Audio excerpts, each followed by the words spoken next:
This is a special presentation from the Brighton Central School District Board of Education. Good evening and welcome to the Brighton Central School District Board of Education Business Meeting and Budget Review for March 12th, 2019. To begin this evening, as is our custom, we offer the opportunity for public participation. Any members of the public here in attendance are welcome to address the board on any matter. It does not have to be a matter that is on the agenda for this evening. If you have a question or a comment, or you'd like to make a statement, you are certainly welcome to do so. Is there anyone in attendance that wishes to do that this evening? Seeing that we have no one this evening for public participation, board, may we have please a motion to approve our agenda? So moved. Second. Moved by Marv and seconded by Larry. All in favor? Aye. Any opposed? Thank you. And then a motion please for approval of minutes for our February 26, 2019 business meeting. So moved. Second. Moved by Karen and seconded by Julene. Does anyone have any corrections, additions, deletions to those minutes? All in favor? Aye. Any opposed? Okay. Then as we stated tonight, in addition to our business meeting, it is a budget review meeting, as really all meetings are from here on out until we adopt a budget. So to begin that off this evening, I turn it over to Dr. McGowan and budget review. Thank you very much. So we are nearing the time when we'll be giving you the budget proposal. That will be on March 26th, and then of course ask you to adopt a budget for the community to consider on April 9th. But we wanted to give you an update as to where we are at this point in the process and give you a sense of some of the things that are happening, some of the challenges that we have, and what we're hoping for you to consider between now and March 26th, and ultimately starting to move towards what we will be proposing to you at that point. So just real quick to give you an idea of what we've done, some of the activities throughout the process, really throughout the year, as this is, of course, not just one season anymore, but throughout the year. We've reviewed our programs, assessed our needs going into next year based on emerging student needs, reviewed the budgets that were submitted by each of the department heads and the principals, developed our preliminary budget that we presented to you back really several weeks ago at this point. We analyzed the governor's proposed budget as well, so the aid that would be due to us based on his proposal, and the different proposals within the governor's larger budget bill, so including things like changing the way reimbursable aids are paid, etc. Looked and did a lot of analysis on what that would mean for us in Brighton. But the biggest number for us is foundation aid in that proposal. We advocated with our elected representatives, both here in the district, met with people, and then of course in Albany. Mark spent some time on behalf of school boards as well, particularly on behalf of Brighton. I did meet with both of our elected representatives, Assemblywoman Romeo and Senator Robach, in addition to representatives from the governor's office, from the Assembly, and from the Senate, and even up until just a few hours ago, still in touch with staff members in the state Senate, talking about the inequitable distribution of state aid and continue to advocate. We've also supported community advocacy efforts, specifically through Fight for Brighton. Worked with that group, and they're doing a really great job of getting that word out and advocating on behalf of the community as well. We continue to look for efficiencies within the proposed budget and review the budget to actual for this year and find efficiencies. So that's another area without cutting program that we look at. Did we spend what we said we were going to spend, or are there opportunities to reduce the budget amount going in next year in particular lines instead of having to cut program? We've gathered community feedback through both the thought exchange, but then a community forum as well on the proposed budget, and provided the community with an update on that. We've looked at the impact of reductions to program, and we will continue to look at that impact, of course, and developed a list of potential options in areas that we will continue to review. So the next steps, we will continue to advocate with our elected representatives. It's pretty much a nonstop daily phone call, email, letter. Our community is doing the same. We would encourage them to contact their representatives. And we continue to look for efficiencies. So it's a constant process of looking at every line in the budget and determining where we can potentially be more efficient.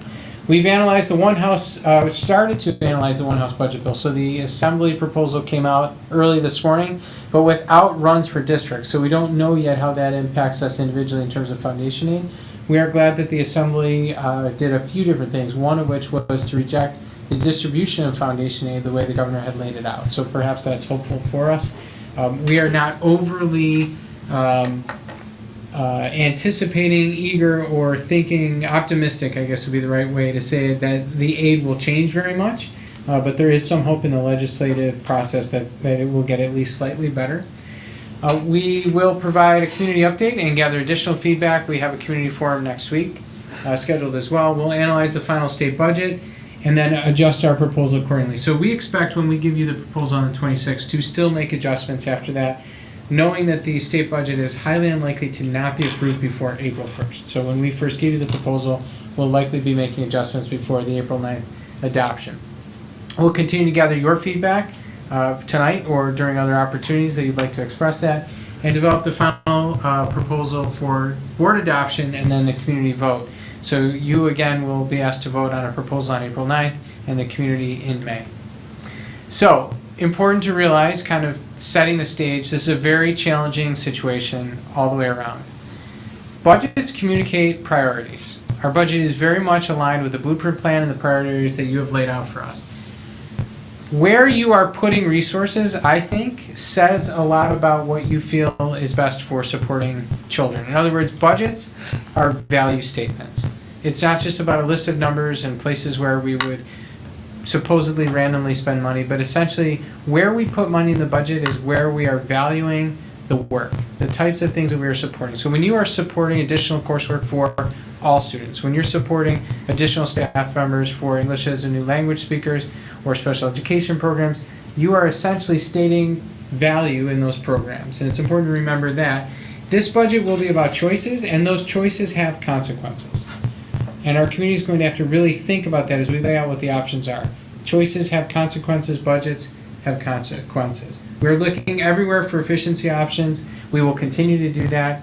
We would like to always be as efficient as we possibly can and stay as far away from program reductions as possible. But at the end of the day, the community will have to choose their value statement in the budget and decide what they'd like to do. The circumstances around state aid, which we will detail, the circumstances around the property tax cap, which we will talk about, are all things that we can't change, nor could we have. These are things that are essentially done to us. The community will have to decide which pieces of that they can live with, what they are interested in doing, and essentially what their values are in terms of spending going forward. And we want to hear from community members as to what those things are. Our challenges are a few different areas in particular. Inequitable state funding, and we'll detail that. That is the greatest challenge.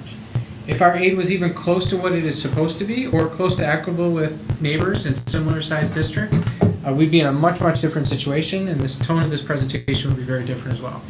The emerging needs that we have in the district and increased cost of mandates. Quick example for you is 2.5 times or so, 2.5 full positions need to be added next year for English as a new language. We don't complain about that. We don't begrudge that service. This is not a problem. This is something that we look forward to providing to students. That's a state mandated service. Again, not a complaint. But those 2.5 positions equate to about $120,000 in new spending. Sorry, about close to $150,000 in new spending. The governor's proposed aid increase for our district is $76,000 in an $80 million budget. So those 2.5 positions alone are really more than double, about double the proposed aid increase. Forget about all the rest of our expenses in an $80 million budget to roll over.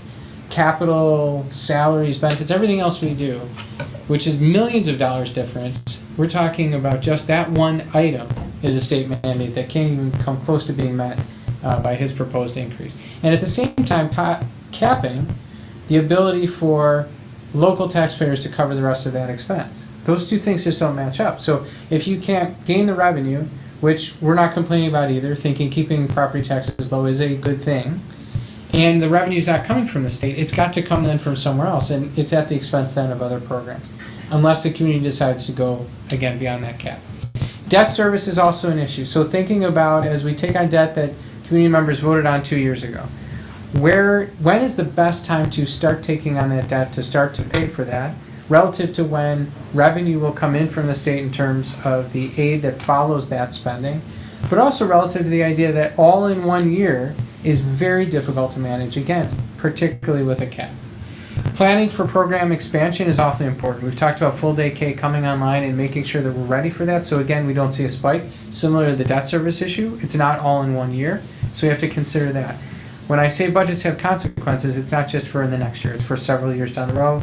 And this proposal or this discussion really illustrates that. And our desire to limit tax increases. And we'll show you where we've actually over time been able to do that. Keep our tax increase, particularly when considered per pupil, relatively low. We average a per pupil increase in taxes of just 2% over a long period of time. And so I think it's important to consider that and the efforts that you've made over time to be efficient in that way also.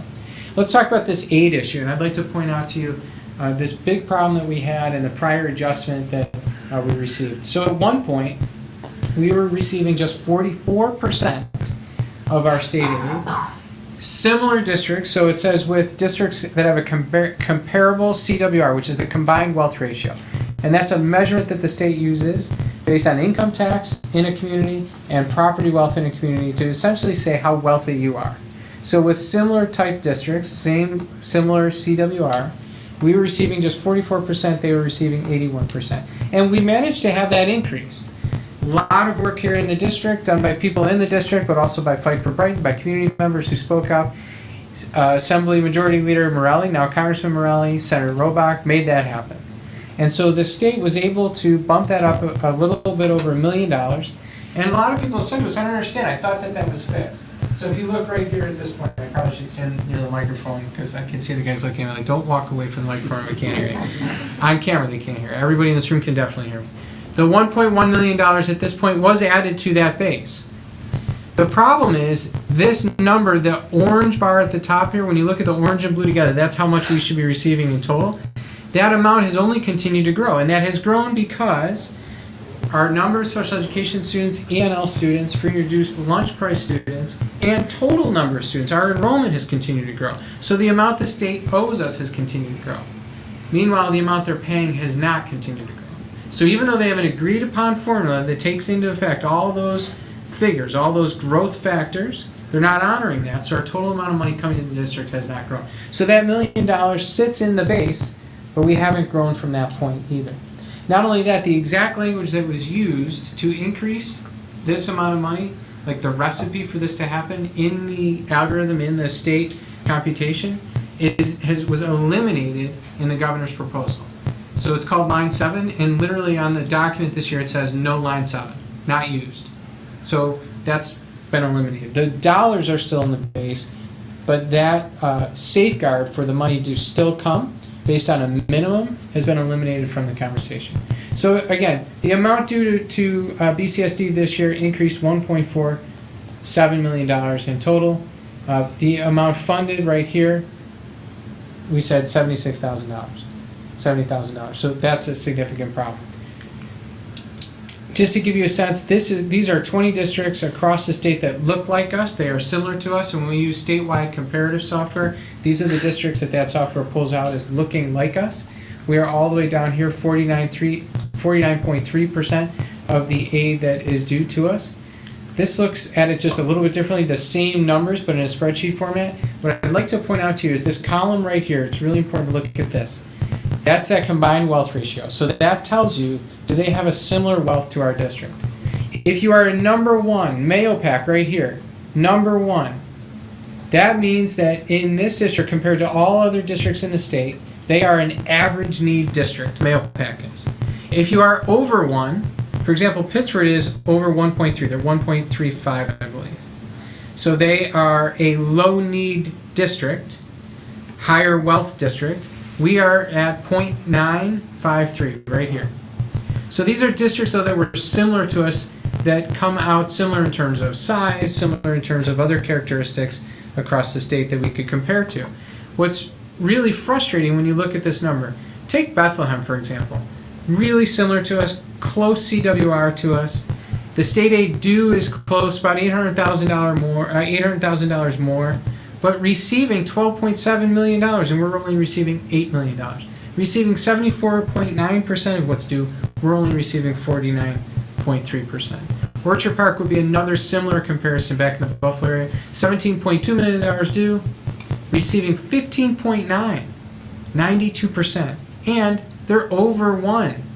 They're a little bit wealthier than where we are too in terms of income tax ability to pay and property tax value in their town. So again, this is just a summary of all those districts. This really only makes me more frustrated when I see this. When you see the numbers laid out this way, it really shows you how there's quite a disparity. And there's not much rhyme or reason, by the way, either when you look at these for how they are so close to their amount to. When you look at the entire list of the 700 districts, there are over, I believe it's 250 districts now because we'll sort them by percentage. There are over 250 of the 700 districts receiving over 100% of what's due. Over 100%. And that will happen because their foundation aid due has dropped because they've lost students, and districts are shrinking all over the state. But no district, no assembly person or senator wants to say that they took less aid home for their district than they got before. So even though they should be getting less because they have less kids, the aid is not being adjusted down, which means districts like ours that are growing are not getting then a share of that, even though we're taking on kids that are consequently coming from those districts, in fact. It's important to point out, too, that other challenge I mentioned to you, the debt service issue.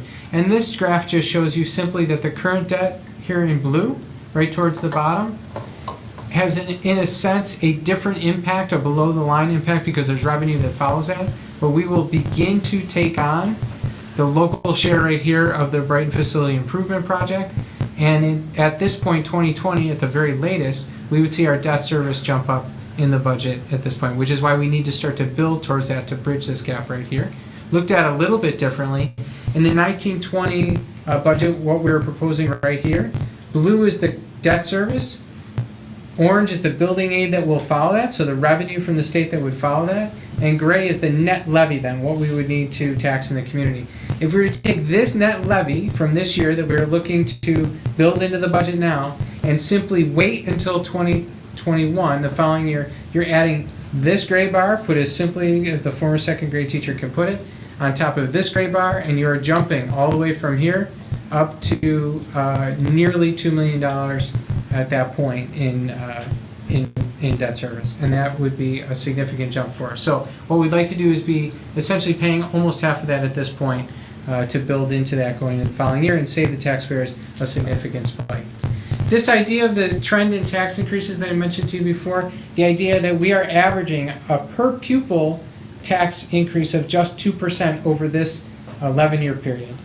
Pretty low average increase, again, when we're thinking about the number of kids that we service and the per pupil expenditure. We even saw a drop in 2017 per pupil wise as our enrollment numbers grew. And we're proposing right now at this point the tax increase per pupil actually be about 2%. The trends in the tax cap. Wanted to point out here just very quickly for the community that in 2012-13 when the cap began, we did not go out and tax the community at the cap number. So many districts said, if my number is that cap, if it's 2.5%, and at the time, remember, 2% is just one of the numbers within the cap. The governor often refers to it as a 2% cap. It's not necessarily a 2% cap. It has to do with CPI and the number 2%. But in some cases, that meant, particularly in early years, cap numbers were 3, 4, 5%. Our number, we went out way below that because we didn't need it. We did not then stash that away and increase the overall levy, which would have just then grown further over time by percentage, just compounded. We went out below that because that's all we needed. The following year, went out below that because that's all that we needed. We did then, as part of that conversation, by almost the same dollar amounts, have to go over the cap then the following year, and communicated that very clearly. The community was very supportive of that honest conversation, that this is what we need it now, and this is why.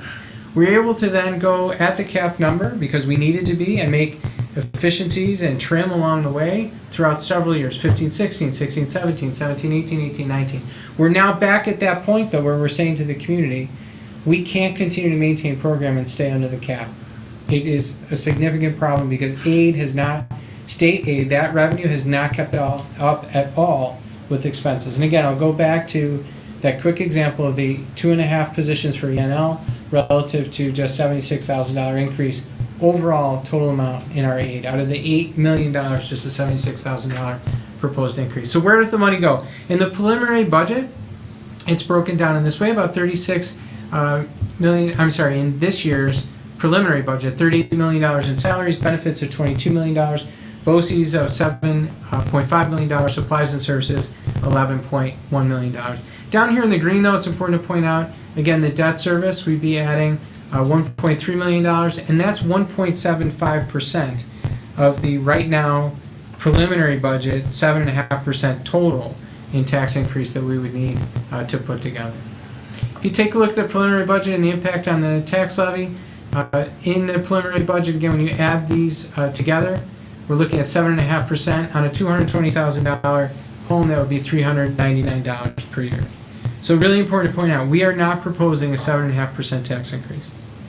This is in the preliminary budget. If we did nothing differently, taking into account the governor's number, we'd be at 7.5%.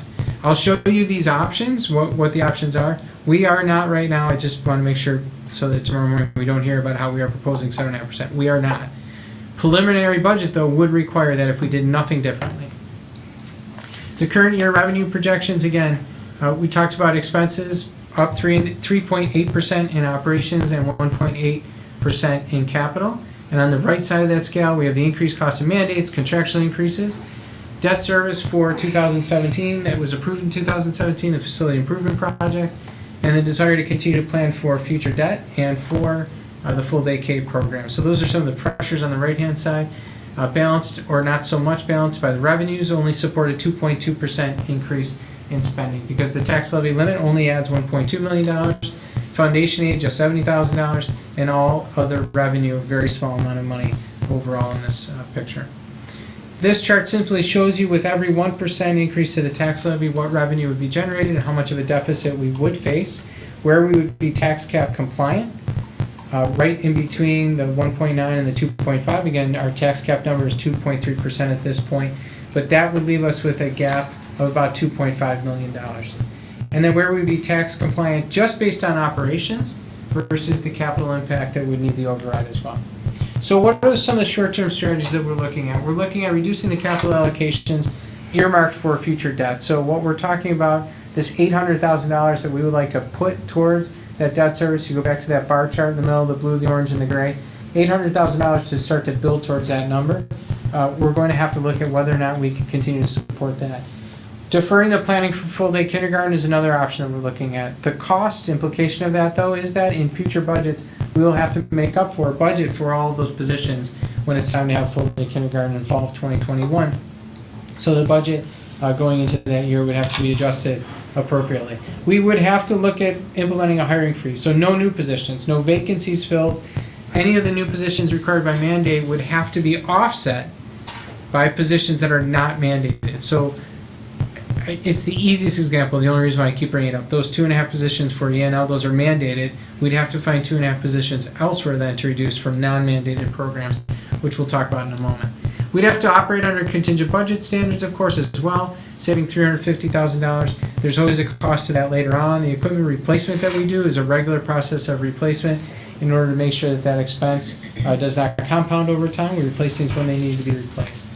Otherwise, there's still the cost of doing business. They still are there and needing replacement later on. So those items have future implications. They close the gap today for sure, but they do impact future budgets. So what are some of the possible scenarios over time? We'd be looking at all the way on the left-hand side. We could, with the preliminary budget, be cap compliant if we cut the entire area in red. So that entire area in red is $2.6 million in cuts. So no other changes. To be tax cap compliant, to get down to 2.3%, we would have to cut $2.6 million in cuts or increase the levy an additional 5.2%, right? So if you add the 2.3 to the 5.2, the green plus the red is the 7.5. Or you cut out that entire red area, which is $2.6 million, to reduce that tax increase to 2.3. Another scenario, right in the middle. We could defer the capital spending that we mentioned, the $800,000, and then come up with another $1.8 million in cuts. That could keep us tax cap compliant. So the red and the orange together. Debt service, $800,000, and program cuts of $1.8 million. Or all the way on the right-hand side, instead of having such a large piece of that in the red area, the green area becomes larger, and that's the taxes. That could be 4.9%. And that 4.9% would not be tax cap compliant. We'd be over the cap. We would still need to cut $1.3 million to fund everything. But we would not be, again, tax cap compliant, and a larger share of that red is taken up by additional taxes. I'm going to say this multiple times and come back to it. 1.8 to 1.3. Either way, to stay under at least 5%, we have to come up with $1.3 million in cuts. So 1.8 or 1.3. 1.3 then is over the cap still, 4.9%. You might be wondering matter of fact, I'm pretty sure you're wondering, what is the difference between the 1.8 and 1.3, the $500,000? That $500,000 goes beyond the efficiencies that we will try and find in that previous slide, whether it was the full day K positions, the $500,000, some of the new hiring positions, $350,000. So those are the pieces that we're desperately trying to use to make up the $1.3 million. To get to $1.8 million, that $500,000, just that $500,000 is now into program, period. We're not positive that we can get to the 1.3 without affecting program to some degree, but to get to 1.8 requires $500,000 of non-mandated program cuts. And we'll talk a little bit about those as well. So the options spelled out just a little bit differently. Option 1, the preliminary budget, a 5.6% spending increase, the tax increase of 7.5%. Really important to point out though, the operations increase, 3.8%. It's the capital increase of 2.6% that also impacts us pretty significantly. That's that paying that debt service going forward. So that tax increase of 7.5%, about $400 on a $220,000 home. That's the average home price that we use. And the pros of that provides the right tax base to fund both the current budget and future needs. It avoids any cuts to program. It's a 7.5% increase that we are not proposing to. The point is, though, that would be the do nothing. Just stick with 7.5%. Option 2, we could comply with the cap, defer the capital, and deferring the capital would reduce the amount of program cuts that we would need to make. Remember that big red area? So this is now the orange area option. That tax increase then, again, would be 2.34%. The impact on a $220,000 home is $127. That complies with the tax cap and allows for the rebate eligibility, so in the property tax rebate check. But it requires, again, that $1.8 million in program cuts.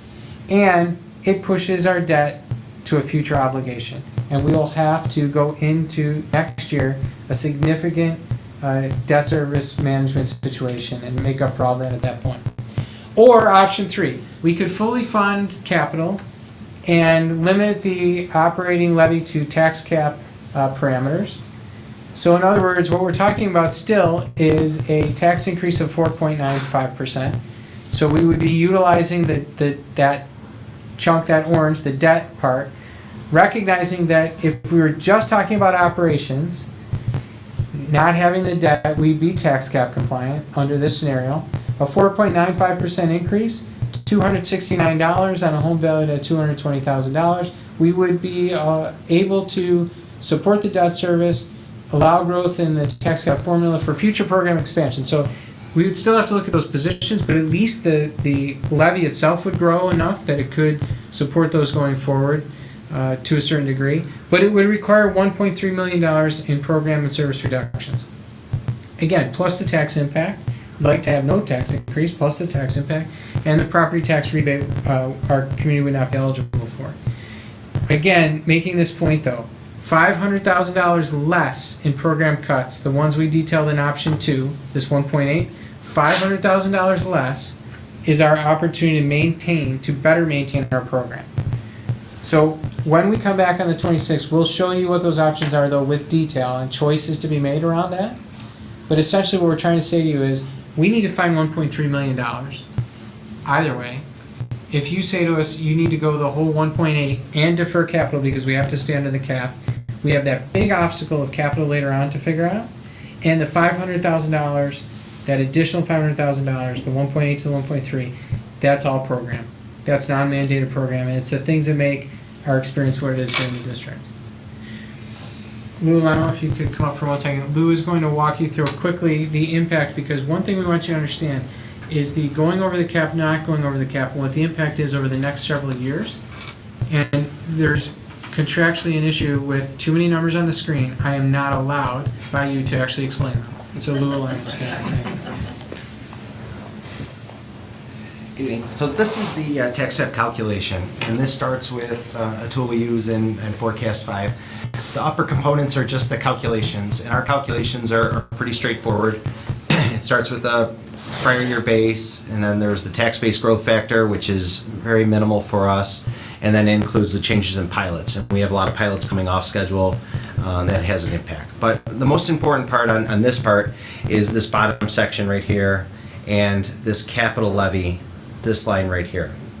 So right now, under the current calculation, because of what Dr. McGowan shared with you, is that we are receiving more building aid than we have debt service right now.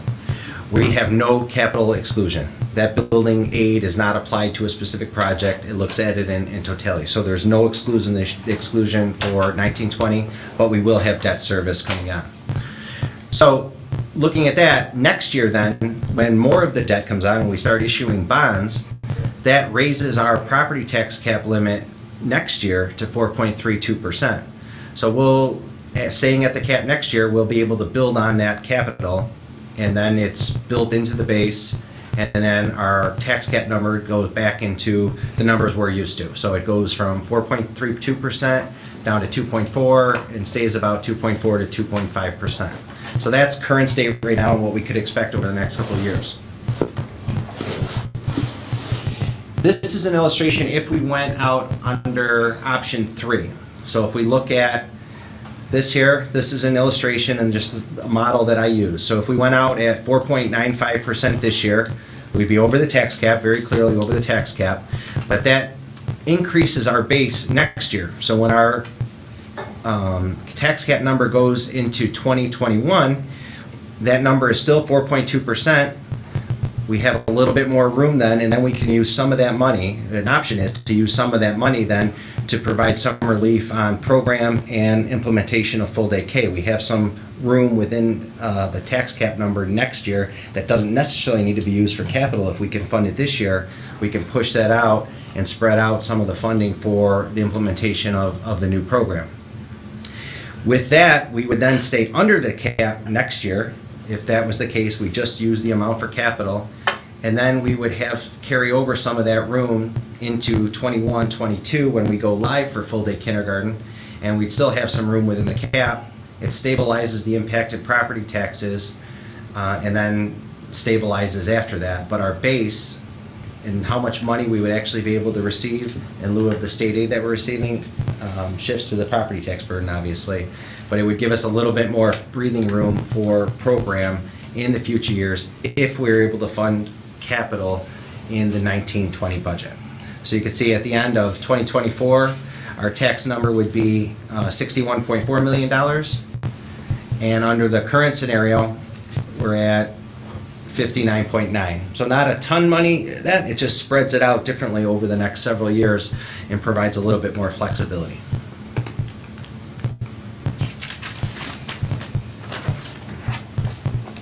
Thank goodness, back to the word slides. Advantages and disadvantages to exceeding the cap. So clearly an advantage would be if we go over the cap, it preserves programs, avoids significant cuts to what makes us who we are, funds the local share of our impact of the 2017 project, definitely spreads the tax levy limit to allow that funding for full day K as we mentioned, and increases the levy for future budgets. So it provides a little bit more room to breathe in that way. The disadvantages, clearly, it's a tax increase applied a little bit earlier in the project. It increases taxes. I mean, bottom line, and the loss of the rebate check is certainly an issue we're very, very conscious of for people. Part of our advocacy has been around that penalty, and that people shouldn't, by choosing something different in their community, that local choice, local control, should not then be given a penalty by the state for doing that. Because not only would you be choosing to tax yourself more, but even more so when there's a loss of the rebate check. The areas under review right now. So these are not areas that we are planning on reducing or suggesting for reduction. I want to make this really, really clear. These are not areas that we are planning on reducing or suggesting are a good idea for reduction.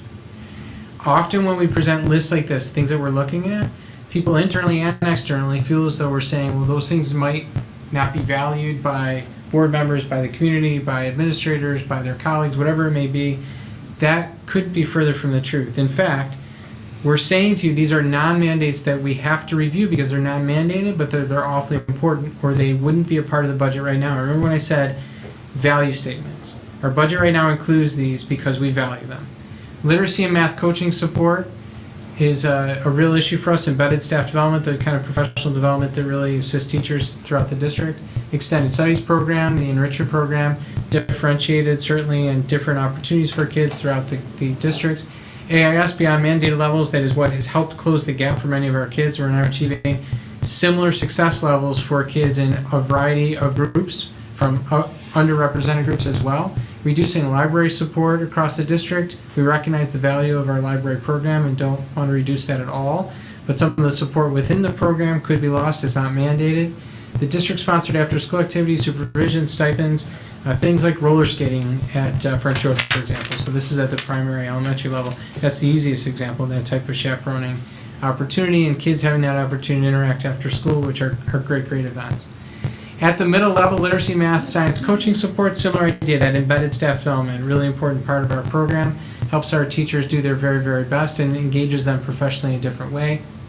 Our 6th grade languages other than English, or a foreign language program, it is not mandated at 6th grade. It is a great advantage for our students, really exciting for our kids to go to the middle school excited to take on a foreign language. It would also give them one last year then to successfully complete that program at the middle level. So we do 2 years over 3. We would have to reduce that to a 2-year program within the 2, and kids frankly don't get as good of an opportunity when we do that. The extended studies program also at the middle level would have to be looked at. Same idea of AIS beyond the mandated levels, and also the flex program, breaking up the we'd have to break up the team teaching concept, which is awfully important at the middle level.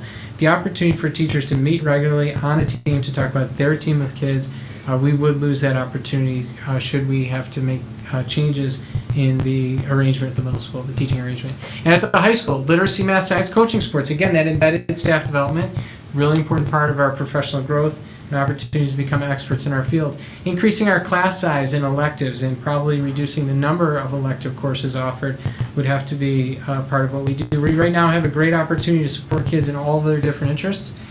When they're interested in taking those courses, we've become better over time at being more efficient in what is offered, making sure kids can get a sequence, making sure that even if they can't get it the year they want it, they can get it later on.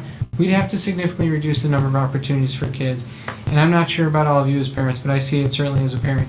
Kids are awfully excited, particularly when they go from middle school to high school, start to talk about the new and different things that they're doing. The virtual enterprise course, the sports marketing course, the jewelry making course, whatever those things may be, they're really excited about having those opportunities, and we'd have to reduce those options, including a lot of our AP programming and all different types of courses that are not mandated courses. Our AIS beyond mandated levels, like the other levels, like the other grade levels. The AIM program, which is a significant opportunity for us to close that gap for many students, not as successful in the traditional offering, but a different individualized program that's been enormously successful for many students. And we'd have to consolidate, reorganize our clerical support in the building as well, which again supports a lot of different department work that's done, a lot of opportunities for kids, for even the compiling of college materials, the issuing of transcripts, all done by a large group of people in that building that do work that impacts families very directly, but we'd have to look at consolidating that as well. It's not mandated. We'd have to look in the health, phys ed, and athletic program at reducing the teacher leadership positions. We have a very thin staff administratively throughout the district, but particularly in this area relative to other athletic departments of our size, where the vast majority of our kids are participating in athletics. We have several teacher leadership positions that support that. Those are required for safety. Those are required for efficiency in the program. We'd have to look at tightening that up in some ways that we think would have an impact on the program. It might lead to the second item, having to reduce the number of modified athletic teams. It could contribute to that, or that could be a reduction overall as well. Again, this always comes up as people saying, tomorrow morning, an inbox of emails saying, don't cut modified sports. We do not want to do that. We won't do that, if we can at all help it. That is a big issue for us. Having that level of sport is awfully important. I want to be very clear. Charlie, we're not reducing modified sports at the middle school. That's not the plan. We value that a great deal, but these are the areas that are not mandated. Eliminating our program assistants, which that has reduced some of our overall coaching expense, but for a safety measure that you have endorsed over years, we have program assistants that have been able to go between teams and provide coaching, provide support, provide supervision where they are needed. It gives flexibility to the athletic director and each of the coaches, particularly the varsity coaches, to assign additional coaching where it's needed in the program. We have to eliminate that as well. And we'd have to reduce a dedicated health class at French Road and be looking at how to manage that within the classroom environment from the classroom teacher, which I'm sure Mrs. French could attest to, who's here with us tonight, would impact instruction overall. There are so many hours in a day, there are only so many opportunities to teach, there are only so many different things people can prepare for. We would certainly end up having less health instruction for sure, other than the bare minimum of what's mandated. And at a point in time when we're talking to kids about making healthier choices and thinking about their overall wellness, it seems to me about the worst time to be reducing the amount of health instruction and wellness conversations that are happening in classrooms. In the visual performing arts area, the instrumental music at 4th grade, another commercial timeout. Please do not fill my inbox tomorrow morning around this particular issue. We are not reducing 4th grade instrumental music. But this is a non-mandate. We are one of the only schools left to do this. It is what makes the Brighton experience the Brighton experience, in addition to things like foreign language at 6th grade. But we would have to look at that. We'd also have to look at deferring equipment replacements, giving really our artists in the visual performing arts area less opportunity to apply their craft the way they do and to demonstrate their talents with not being able to fulfill our regular cycle for the replacement in addition of instruments. And we'd have to eliminate our conference support for students. So those students that go to all states and sometimes national competitions, we're able to support some of that. We'd have to reduce that as well in the budget. In the transportation area, we'd have to limit our transportation for non-public school students to the days when we are in session. So this directly affects those in private parochial schools who receive transportation, by law, transportation from the district. However, we could reduce that transportation to only the days when we are in session. So even though several of those schools, particularly on a religious basis, have a different calendar, we support transportation for those students. It's one of the very few areas that we actually service those students, practically, literally service students. Everybody's serviced by having a strong school district in their community. But for those families that do not send their children here and choose a private or parochial experience, we service them through transportation, again by law. But we do so in a way that we think is respectful, collaborative, and honors the fact that they contribute to the tax base as well. And we would have to make a reduction in that area to, again, just the mandated service, which would be only while we are in session. We'd have to look at our field trip and our charter runs as well, eliminating a lot of great opportunities for our kids to experience things outside of the four walls of their classroom, and limit our daycare change requests at the elementary level and our more open transportation runs at the secondary level. So in other words, the late buses in particular that are wide open, but also the regular bus runs where we allow kids to come and go off of buses pretty frequently based on what's convenient for their family. But at the elementary level, there are a lot of daycare changes. And we might allow that, I believe, more flexibly than any district locally. Our families value that. We often hear people coming from other districts or when they leave to go to other districts very frustrated by the fact that they can't have as many places for their kids to go. So for those that have multiple daycare or family situations that require people to go different places, we're very flexible. We'd lose that flexibility as well and have to reduce the amount in the transportation area. So accounting for all the potential reductions discussed and the things that we'd be looking at, we'd be looking at a total of 35 full-time equivalencies, including the teachers and support staff, who would come out to about $1.6 million. And then we'd have to identify around $300,000 in services, materials, and equipment identified as well. So very clearly, we are not proposing eliminating 35 positions. We are not. These are the areas that we have to look at because they're non-mandated. They are no less important to us than any other area. If they were, they wouldn't be currently in the budget. That's the point. That's why we offer them, and that's why we talk to our community about a budget being a value statement, a budget being about consequences and choices, and the community needing to consider the choices that they're going to make. And what we'll be presenting on the 26th, then on the 9th, and then to taxpayers in May is essentially a series of choices. Here's the opportunity you have, here's what the state is telling us they're willing to support, and then you as a community need to make a choice beyond that. Do you have any questions for me? I wish we had better news. Well, I would say, and certainly we'll open up to the board, I don't think any specific questions. Kevin, you and Lou have been providing us information along the way, and I remind folks that may be watching us that all the material is on our agenda and is also on the website under our budget area. We'll continually update that as we update the material and the information. I think what you've laid out very clearly to folks is we're in a difficult situation again, and we're in a difficult situation again really solely due to the state of New York not properly and adequately funding public education, especially specific to our case in Brighton, where again the formula and what has been done to it in Albany has put us in a very precarious situation. And as you laid out, we continue to work with those in Albany and implore them to try to fix this for us. It's a difficult task. It shouldn't, it seems logical, but it takes a long period of time to get enough people in Albany who can act on, let's face it, it's an issue specifically involving a small few of districts right at the moment. We're all in the conundrum of funding issues, but we are in this subset again of a small group that's being unfairly targeted. And really, ultimately, our property tax payers in Brighton are paying far too much comparably to other districts like us around the state. And that's been the case for a long time. And so we're frustrated by that. We continue to work on that. I think also you've laid out very clearly that, just to remind folks, that the situation with state funding as it exists has been ongoing now for over 10 years. So districts like Brighton, over the years, we've cut, we've pruned, we've rearranged, we've spent down reserves.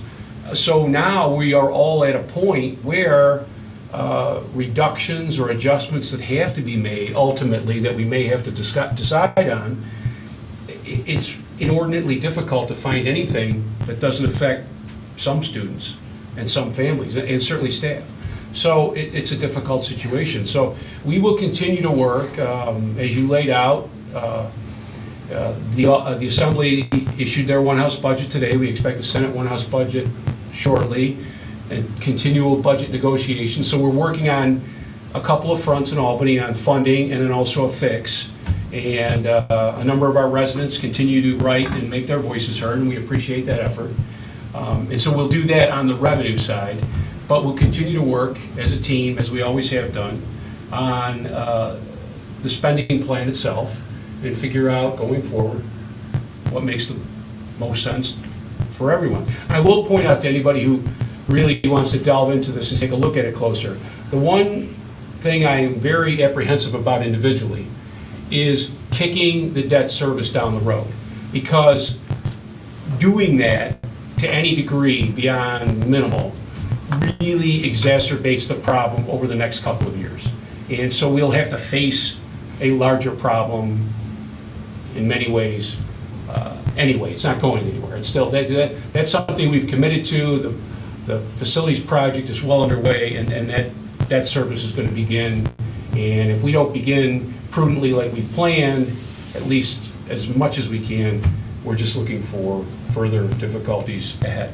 Well, and I'd like to point out too that when the community committed themselves to the capital project, we knew that debt service would eventually result in a tax increase, but that tax increase is not actually the issue we're facing now, that we would face $1.8 million in cuts regardless of bringing down the debt service. Right, that the debt service is related to a possible tax spike, but it's not the issue at hand. Right, exactly. It's a separate, they're separate but together. And one of the frustrating things that we have all talked about, and I told some of you earlier that I talked to a resident last week, and one of his points to me was, Mark, why are we here again? Why are we in this every year? And it is illogical, and it's just as frustrating to us as it would be to anybody, believe me, even more so.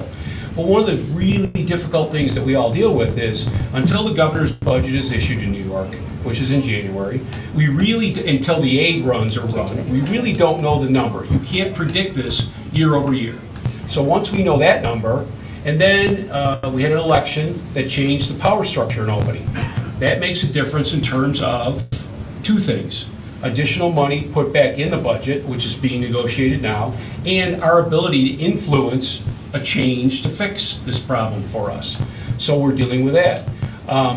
The other third element that no one really could have foreseen, and you can only plan marginally around, are forecasted revenues to New York State.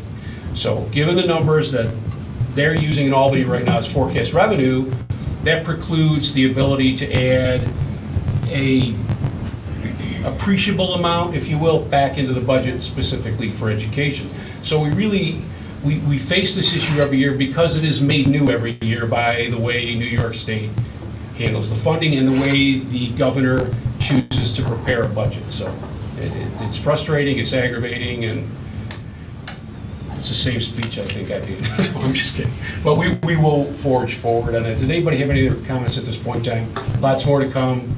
We do have our budget, community budget forum again next Wednesday in the afternoon. We'll remind folks, and then more opportunities for us to get together to discuss. So we will say thank you to Lou, thank you to all of our people that are continuing to work on all these things on a daily basis so that we have the best information possible to eventually move forward. So now, on a much more positive and brighter note, we will hear tonight from some of our folks, and Dr. Baker is going to start us off on our New York City trip. And just a precursor, we have been fortunate to forge a relationship with the New York City Department of Education and their public school system, which is the largest in the world. They have some of the greatest opportunities in the world. And we've sent a group there. This is the 4th year, correct? And we've been, Julene has been the board representative. We'll hear from her. But we've benefited greatly by this experience. So this is the report out on this year's trip. Well, there's my first slide right Oh, there. I'm sorry. So thank you, Mark. I didn't read it ahead of time, but. No, I really appreciate it. But what I will add is our sincere appreciation to the board for continuing to support this trip because, you know, as you just said, and Kevin, you have said in the past, New York City is really a microcosm of all things innovation. And the fact that it literally is in our backyard, that we can go and within basically a 2.5-day period, view so many different, opportunities, so many different examples of great things going on. It really, we're incredibly fortunate to be able to do that. So again, this year, as you said, it is our 4th year doing this. But in addition to Julene, myself, Dr. McGowan, we were also joined by Rob Thomas, Allison, Tom, as well as 4 staff members. Danielle Edmonds, who's our instructional technology coach at 612. Hennessy Lustica, Dr. Hennessy Lustica, fresh off of her dissertation, who is a guidance counselor at the high school. Katie Falter is a middle school teacher. And then Jamie Porta is a science teacher at the high school. As in the past, each year we identify for the New York City Board of Education areas specific that we really would like to, learn more about, see examples from. And so this year our focus was, we actually had 3 focuses. One, and the community is starting to probably hear an awful lot about this, is the idea of restorative practices. And Allison's going to talk a little bit about what exactly those are and what we view within New York City. Community day schools was another area that we visited, really taking a look to see how community supports individual schools. The funding structure is very different in New York City, and many of the schools have to go out and actually forge partnerships within the community in order to be able to provide the services, even just the bare services, for their students. College readiness, again, this is the 2nd year we looked at college readiness, but Rob's going to share with us some information on what they do for middle schoolers. And then new to our tour this year were overviews by the New York City Board of Education. 2 very, very informative overviews about some of their programs and really what their blueprint, if you will, what that looks like and how it manifests itself within each one of their buildings. So I'm going to turn it over to Rob, and he's going to talk a little bit about community day schools. Thanks, Debbie. And again, thanks too for supporting this venture and adventure. I needed every one of those cookies I ate in New York just to keep up with Debbie Baker. She is the fastest walker in New York City. The day schools were a really neat thing for us to see because it's so much different than what we have. And when I go into a school, I expect to see teachers, students, and some parents interacting in and out. But here, there are so many people that weren't just part of the school, that became part of the school, forging partnerships with the school, understanding their community and the needs of that community by presenting and providing programs for kids. One of the focus in the elementary school we visited was attendance. So an outside group created programs that were high interest for kids in music, so that they would get in there not only on time but early to start their day. The partner parentships were also incredible because they were such great feelers for the community and what was going on in their area and knew what their kids needed in the school. And these partnerships were similar to what we have, but on steroids. There's so much more going on to help these kids, and really had a good impact, or a high impact on their success. Here's the pictures of the music program that we were dazzled by one morning when we got into the building. The College and Career, or College Access for All middle schools too, was a great program that maybe we wouldn't think about until high school age, when kids are starting to think about maybe their future in college. But here in New York, they're going right into the colleges, the local colleges, and they have plenty of them, to have their students not only visit the school like a campus tour, but actually take part in a class so that they can feel like they can handle it. They know what to expect. College students that we visited were teaching a TV broadcasting class, and they're teaching them how to use the cameras and the sound systems and booths and how to position themselves, and a full day of class so that the middle school students could really see themselves and feel what it'd be like to be a college student. And when they had surveys to see what teachers thought about future for their students in college and what the students and parents thought, parents and students thought they were all going to college. It's almost, sometimes it's the teachers that don't think everybody's going to make it there. And this was a really enlightening for the group in New York, the teachers in New York, to know that the kids and their parents do expect to go on to college. So let's provide those experiences before they get to the point where they're entering their applications. And here's just some of the artifacts around the schools that promote this idea in the middle level. Allison. So another great piece that we got to check out in all different schools from elementary up to high schools was the restorative practice piece. And we were able to see schools in different stages of this. So some had been trained in years past and we've been able to see like what it looks like over a couple of years of building up the faculty and work with kids. And other schools we looked at were, just rolling this out this year or at the end of last school year. So we got to kind of see this earlier stage of what it looks like around the school. But overall, teachers received training on restorative practices as a school-wide approach, and they were given curriculum to do within their classrooms, but that kind of looked different from school to school that we visited. Some schools broke up into smaller groups, some did boys groups, girls groups, some did them in their classes. Some had them built in as a regular scheduled part of their day, like a period in their day, a certain amount of times a week, whatever worked for the school. But what we did see is that it was pretty awesome. So the circles were great. We didn't see any circles that were disciplinary, although that is, in one piece that you could tie the circles into, but really we saw more community circles, classroom circles, smaller groups of peers in a circle together with an adult facilitating a topic, and we heard some really great conversations. I mean, some of them were really touching, and just hearing kids talk about things that they might not have anyone else to talk about with, or topics that were, things that are very sensitive, and kids were comfortable to talk about it with this group of peers and this instructional leader. It might not be their teacher even, but somebody that's an adult in their building. So that was really powerful to see. These are a few pictures of one of the groups that we got to see. This was a boys group. I think they were 6th graders. And an example of something they might work on in groups. So they might have a topic for the day or questions to talk about. And you can check out from this picture, but they were talking about ways to cool down. Kids all went around the circle and kind of added a piece to their conversation. It was a really great group. So overall, some of our lessons that we took away from here, again, the restorative practice piece was huge. It had such a positive impact on not just the kids that we were able to talk to, but the adults that were part of this too, and helped, frame their thinking a little bit differently about how they worked with kids and how important this was to the school day. The college access piece was super impressive to me too, just watching the middle school students engaging in these preparing for college in a way that we often just connect to our high school students. And being able to talk to the 7th and 8th graders and see what they were thinking about was really great. And then we really also had a big takeaway for the parent and outside agency involvement piece.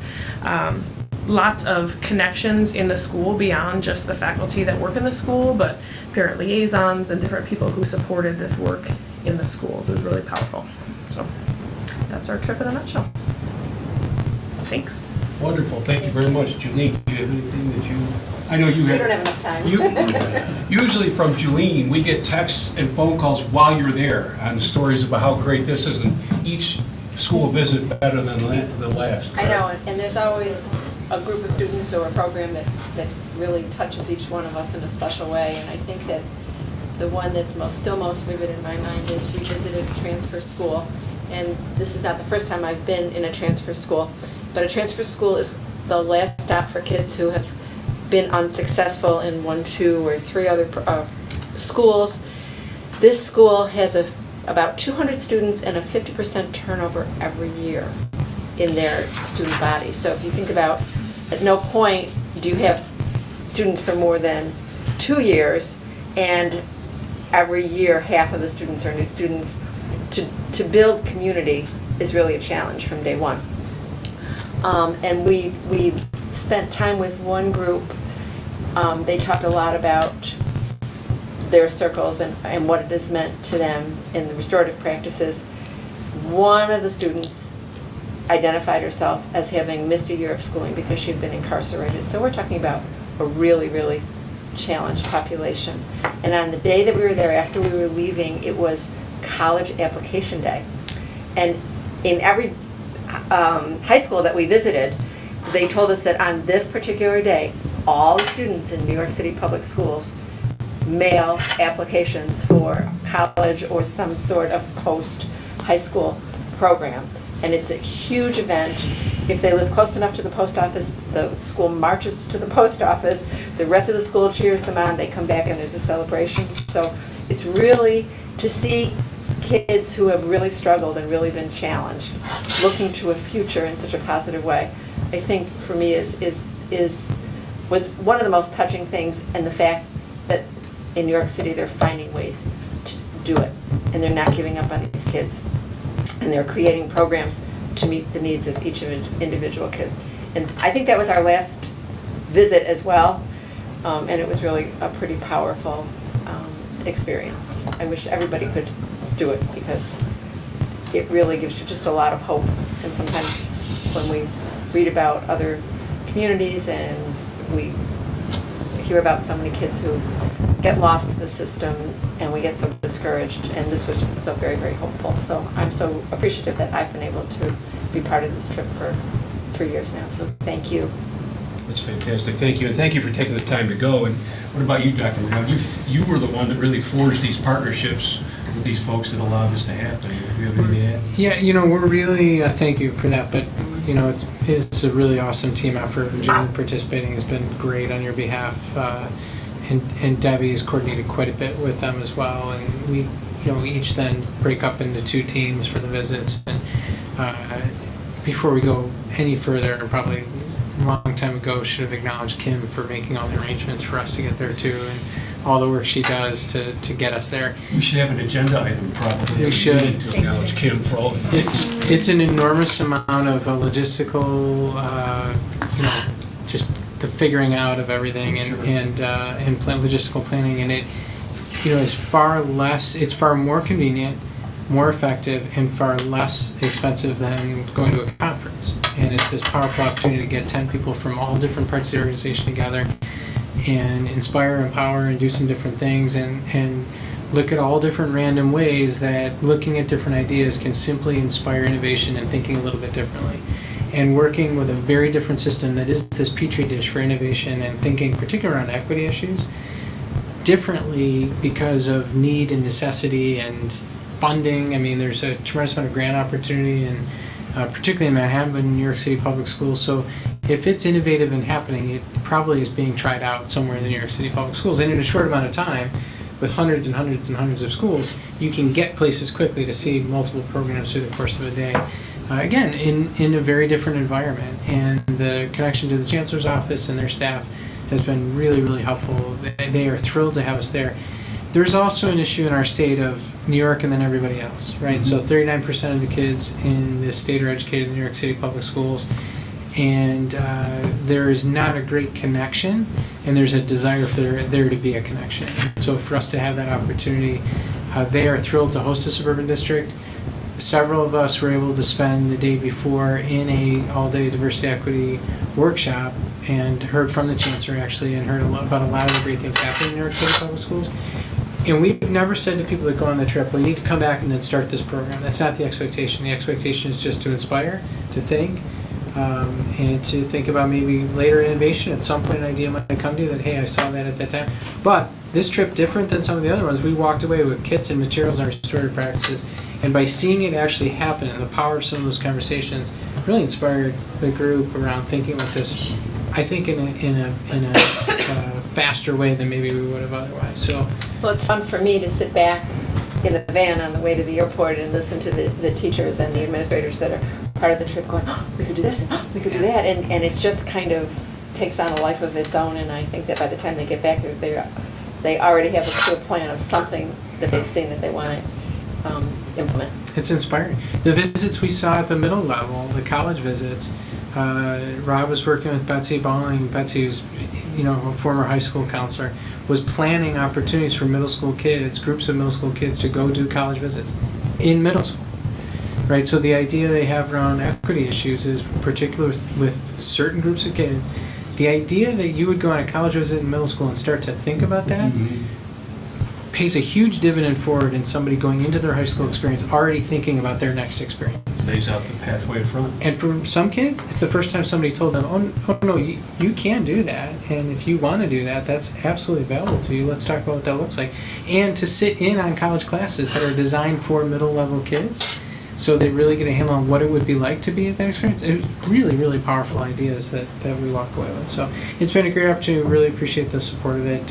And there are, although we don't say to people, go back and then start a program, it's just not how we operate here either. If you look at a lot of the things that have happened innovatively over the last bunch of years, there's a lot of roots in some of these visits that we saw. And, the expansion of kids in our AP coursework at the high school, particularly among, again, different groups of kids in our school community, a lot of that had to do with our initial visits were in schools where they had AP for all, where kids sat there in tears and said to us, I never believed I could take an AP class until my principal told me, oh no, you will take it. And you will take it because this is important, this challenge is important, and you can do it. I don't care where you're coming from, how many buses you have to take, what your family status is, what your race is, you can take it, you will take it. And then we come back here and say, okay, so what obstacles do we have in place and why? And how do we eliminate those? So it's been a very inspirational trip. You can tell because we can talk about it for the next hour. So I'll stop. I said there wasn't enough time. No. Well, you hit a few of the points, but as an observer, I will tell you that everyone I think that's made this trip has brought back something that has now infiltrated our work and their work and throughout the district, little by little, ideas and thoughts. But the restorative justice piece, so much of the emphasis of the trip this year was on that, and a number of items that you all experienced and lived in New York City is within our work that we're engaging in right now. Well, all of you participated in a circle last week as a group, but also in the community forum recently. Yeah. So, we saw that just a few months ago. So great. I mean, it's one of the highlights, I think, of what we do. So thank you, everybody, for reporting out. We appreciate that. Thank you. And moving on to further positive news of this evening, we have our principal reports, and we'll start this evening with Dr. Hall in Brighton High School. Who in the pool back there? No.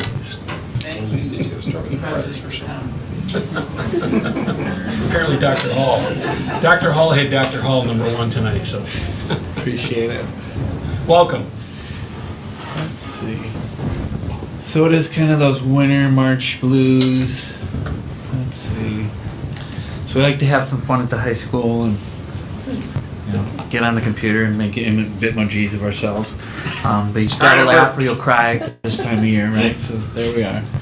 Still say Matt Como's the best. Just like him. So it's been 4 years since we started Flex. 4 years since the middle and high school students started riding the bus together. It's hard to believe. And our seniors don't know anything different than Flex, so which is I didn't actually think we'd get to this point. Like 4 years from here, and what would Flex be like? And it's still pretty active. There's all sorts of things going on from the library, studying in the library, talking in the library, things going on, students going in for work, kids hanging out. They're actually all 4 of these guys are playing the same video game on their devices. Basketball or volleyball in the gym every day, like a recess period. Again, students getting help. This group is actually all doing some sort of AP social studies, but also eating and discussing as they're talking and doing their work. Math class and another math class. And of course the cafeteria, fairly crowded, but kids are all over the place. But Flex is alive and well, and it was interesting to see, if you read the trapezoid, there was actually an article. I wish I had the article and the unsigned editorial from 4 years ago or 5 years ago when we were talking about implementing Flex and how horrible it was going to be, and our life is ending. Glad we're getting out of here and graduating. To this point, saying, I wish we had 45 minutes. Don't take it away during assemblies. That's awful. They get used to it. So it's kind of interesting how it's all turned around, but for the most part, fairly positive. In students' lives.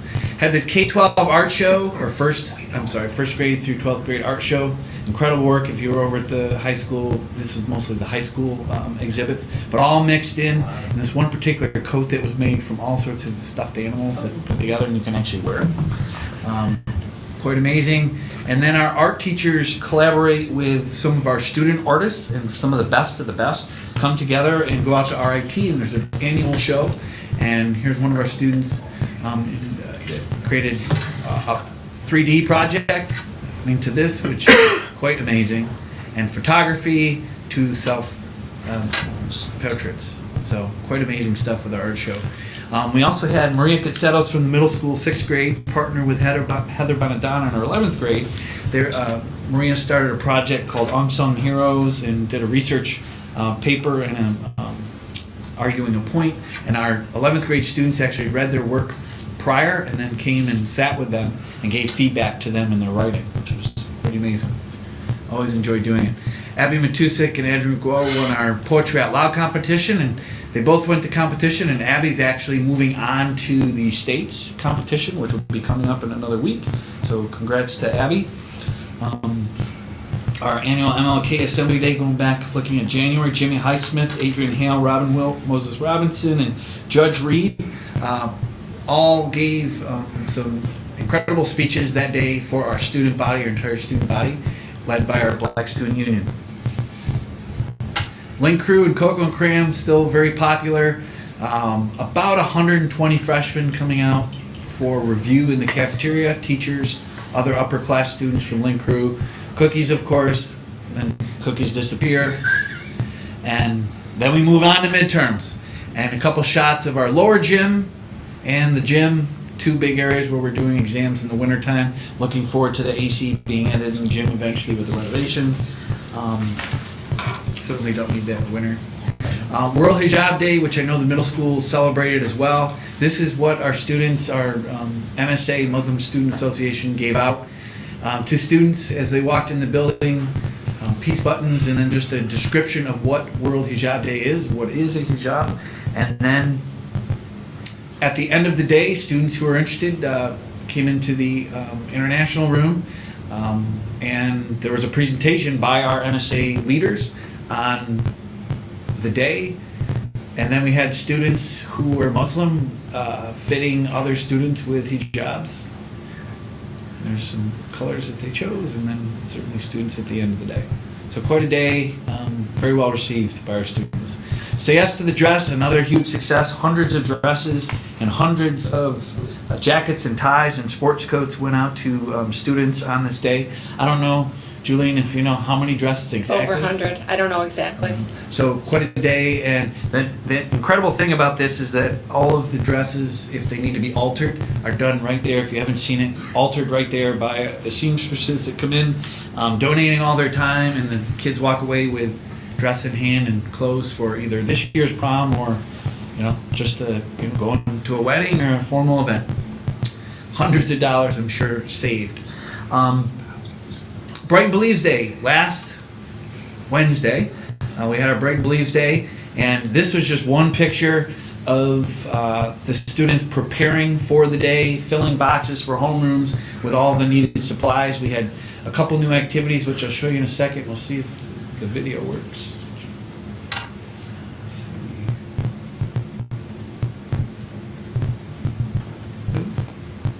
I'm not sure how that got embedded. So when you look at what we accomplished on that day, and you think of the high school, just over an hour in homerooms, every grade level, every single student there at the high school doing some sort of project, either in homeroom or they are in the cafeteria, supporting Lollipop Farm, Open Door Mission, Owen's House, and Make-A-Wish Foundation. And also students wrote letters of support to our servicemen and women around the world, and wrote thank you notes, Brighton Believe thank you notes to staff members that they had K-12, and those were delivered. And huge thank you to the advisors who were part of those clubs who sponsored those events, and Nicole Vandermeer, Sue Langer from the food service who did an incredible amount of work for us, and Nadine Dykes for donating all their time, supplies, and energy. And this is what was accomplished.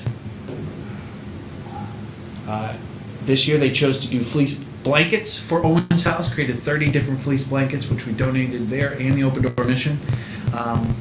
600 pairs of no-slip socks for Owen's House, Rochester General Hospital. Letters, supplies for Lollipop Farm, 600 lunches. Last year it was 300. This year they doubled their efforts. 600 lunches that went to the Open Door Mission. Many other donations and cards and supportive things, and just an incredible day. Program planning is alive and well. Kids are choosing their courses.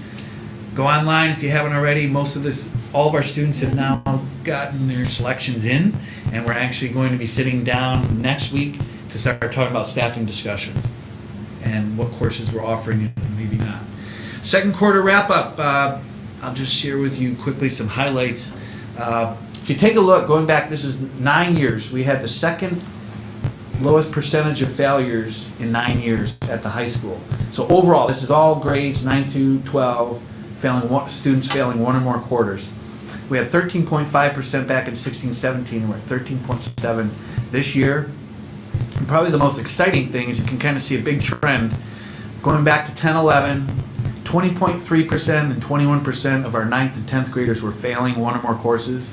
We cut that in just about half this year, and have gone down every year since, which is exciting to see for our freshmen and sophomores.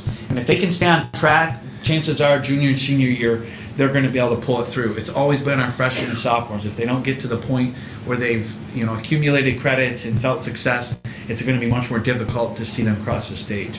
So that's pretty exciting to see. Graduation information, I know Debbie, I think, shared that with you as well, and kind of where we are stat-wise, historically going back to 2009 till now. Many events coming up, and this was changed. The athletic parent night was actually changed to the 19th next week. Choir trip heads out Wednesday or Thursday, Friday, and Saturday. I know Ms. Rabideau is going this year with Mrs. Jacob and Ms. Giuliano. That's it. Any questions?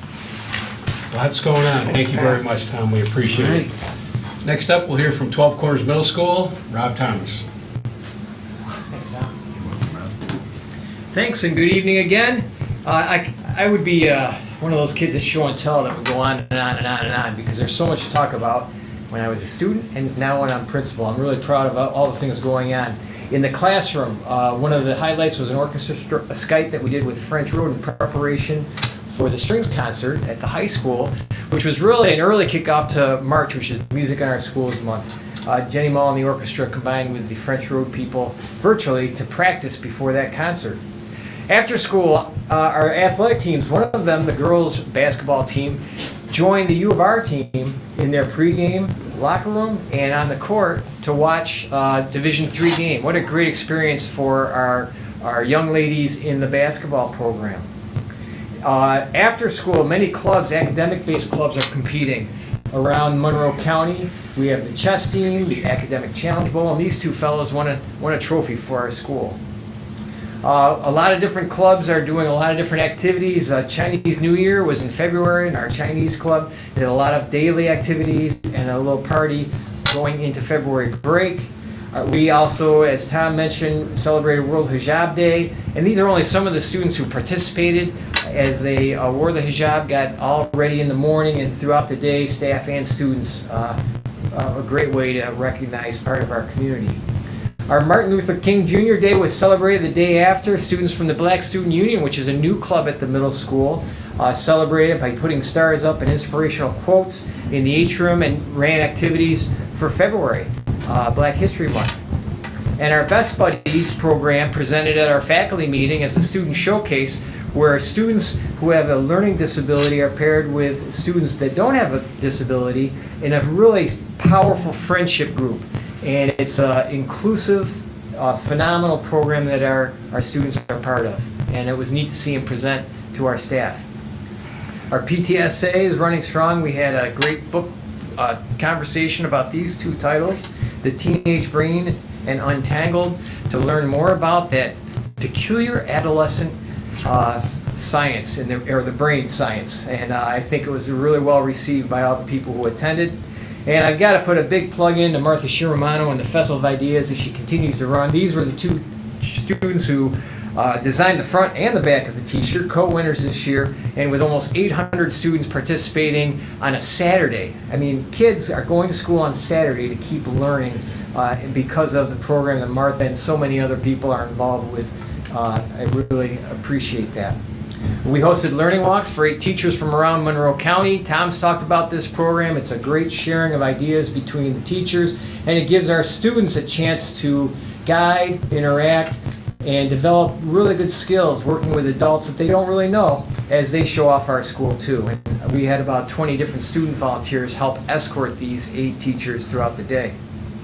Our Day of Caring was a great event. Katie Falter, Katie Kance, and Christine Coyle did most of the organization for that. It started with the reception for over 35 community service agencies that then, after the reception and the music from the strings group, participated in 2 sessions. All the students participated in 2 different sessions where they heard about things that are going on in their community and were inspired by ways that they might be able to contribute as well. We also recognize our Brighton Believes Award winners, 4 of whom are pictured here, including Miss Times, one of our teachers, a few of our students, and there are a couple other people that just didn't squeeze in for the photo in time.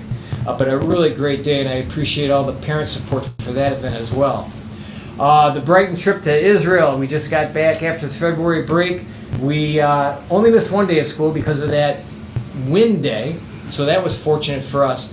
But to see the schools and the partnerships that are created with Katie Kance and Kristen Halligan from the middle school and Kathy Banbury from the primary school are really remarkable. To understand the culture and to see how students are learning and interacting and understanding a global world in a very small country about the size of New Jersey, it was a great experience and a great takeaway. And the best part about it was being able to stay with a host family to really get a sense of the culture there. And that was a really phenomenal experience, and one I'm so glad Brighton is part of, along with other Pittsford and some other people in the community. Upcoming events, we have a DC parent trip meeting going on right now, probably all wrapped up. We have another one tomorrow night, so if you didn't make it tonight, don't worry about what part of the alphabet you're in. Make sure you're there with your child for the orientation on the trip, which leaves on the 27th, really early in the morning. Our junior high all-county festival has about 32 participants this year. We're excited about that. They'll leave Friday at the end of the school day. Our last 6th grade activity night is Friday night. Our annual honor flight assembly in preparation for the DC trip will be on March 18th at the end of the day for the 7th graders, and of course the 22nd is a day off. So that's about 2 months worth of activities at the middle school. Thanks. Thank you very much, Rob. We appreciate that. Next up, we'll hear from Dr. Rio in French Road. Hello again. Hello. So I put some kindness rocks here on our PowerPoint. Which seems to have, here we go. This is what I'll chat about a little bit with our Brighton Believes in Caring Day, but just a few that, out of the almost 850 rocks that we made at French Road that day, which hopefully you'll find. Did anyone see any anywhere yet? Hopefully you will. Maybe when the snow melts. To start off with some positive, Mrs. Spagnola and I started positive office referrals, which has been a huge success at school, overwhelming that I can hardly keep up with them. We have teachers share with us great things that are happening with our kids in the school, so it could be academic related, could be anything that they see going on. They write them a note, they send them to the office, and as soon as we possibly can, we make a phone call home to tell their parents how awesome they are. So we probably have about 100 office referrals so far since we started a couple of months ago. Kids are really excited and happy once they figure out why they're getting called to the office and get over that nervous part. Same for their parents and families. But this has been really great for kids at school, and teachers have been taking advantage of it, which is fabulous. Our student council safety patrol started at the end of January back around the school, so you will see them if you're at French Road in the morning or the afternoon. They are celebrating the star qualities around the school, so their job is to just promote kids who are doing the right thing and smile and welcome everyone into our school every day, and they're doing a fabulous job. So they're really excited to be around there with their safety patrol vests. Looking good. We started a series of volunteering at FoodLink, and this was came up through our PTSA meetings where we have had wanted to put more community service opportunities together for our families and faculty to work together, and it was a really great experience. This was our first one. We filled up all the slots, I think, in like 2 or 3 hours after I sent out the email to families, and it was such a great opportunity because in addition to spending 2 hours doing something great for someone else, we got to talk to each other and we got to get to know each other a little bit better. The families could chat, the kids could chat, my own kids came, we had a great time. So we have 3 other opportunities coming up that we're encouraging faculty and kids and families to come to, and we're filling those right up too. So really great time.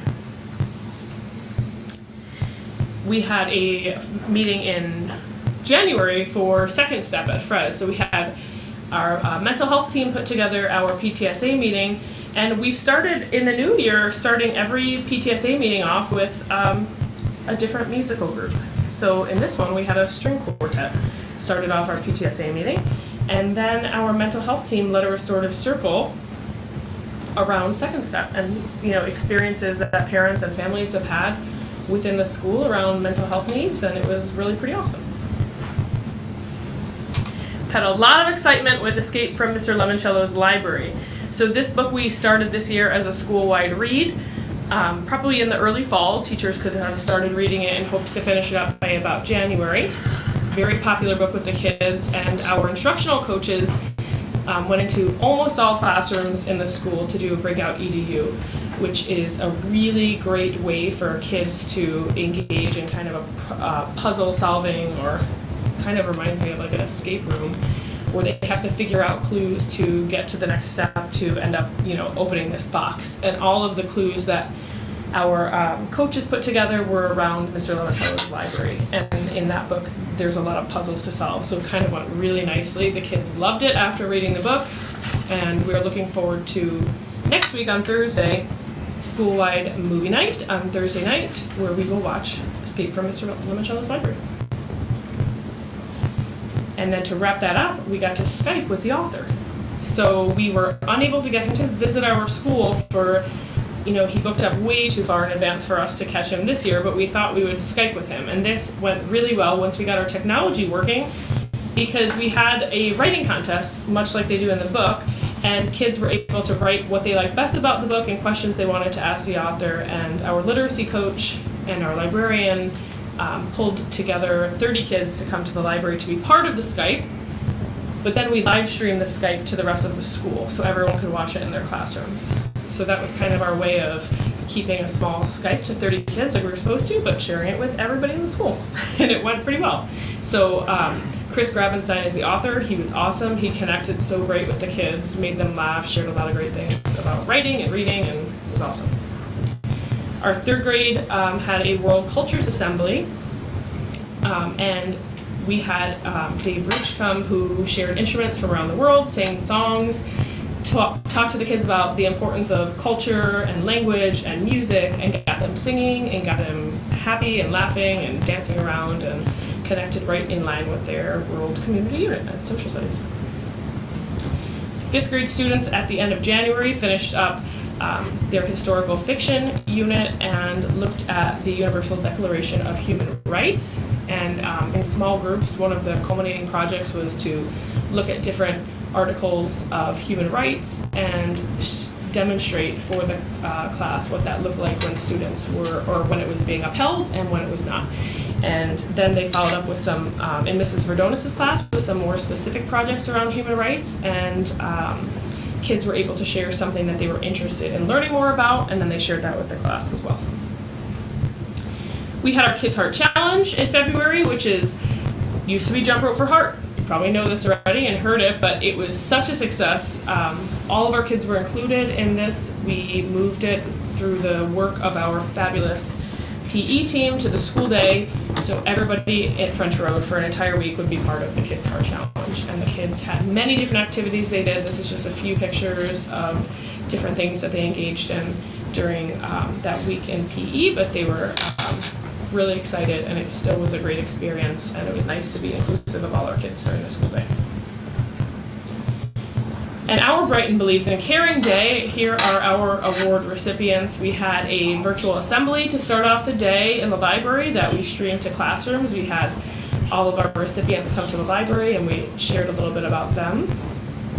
Our student council led a collection for the Green Angels, which is a charity that supports kids in need, toys, clothes, diapers, wipes. They decided to stick with diapers and wipes because it seemed easiest, and collected, that's just a picture of one of the days, but even more than that over time, and they did an awesome job. That's a picture of our student council after they were done with their drive. And then we had Elizabeth, who works at Green Angels, come and chat with everyone during our virtual assembly too, so they could kind of make the connection to where the diapers were going. And as I mentioned before, Fred students painted kindness rocks to spread kindness around the community. So that was a great activity for everyone during the school day. Lots of different quotes. The day after, a teacher sent me that picture at the bottom. She was at Dunkin' Donuts and saw one of our rocks there. Probably the best place to put it in the middle of winter, so didn't want to go outside, that's fine. Maybe I'll move outside later. But lots of great rocks, messages, and happy kids. Upcoming events, we have our 4th grade open house and ice cream social this week on Thursday at 6 o'clock, but you can arrive as early as 5:30 for ice cream. Red Band and New Horizons concert next week on the 19th. There's our movie night that I already talked about, which is rescheduled from the cold day to March 21st. No school on the 22nd. And after that, we have our Science and Social Studies Fair coming up, which is really fun, and I'm excited for that. And we have ELA testing and then math testing after that as well. So specific dates are listed there because we are kind of testing across multiple grade levels on different days. So, thanks. Wonderful. Thank you very much, Allison, for catching us up on French Road. And saving the best for last this evening, we welcome Principal Matt Tappan, Council Rock Primary School. Oh my goodness. That's a lot of pressure. Did you hear that, Tom Hall? The best for last. Thank you.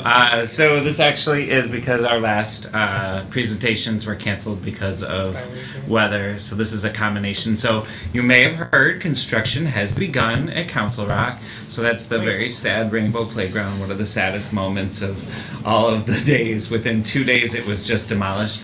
And sadly it stayed like that for like 3 weeks. And I finally had to say to them, can you please just clean that up? They were doing so much work. And I'm like, just please get that out of there, because kids were very upset by it. But I think probably the coolest thing is the very first 3 to 4 days, all of us were glued at the windows. And we were, I mean, I really was like, I don't know how I'm going to get any work done for the next 2.5 years, because as I will admit, I was just, where is it? What's...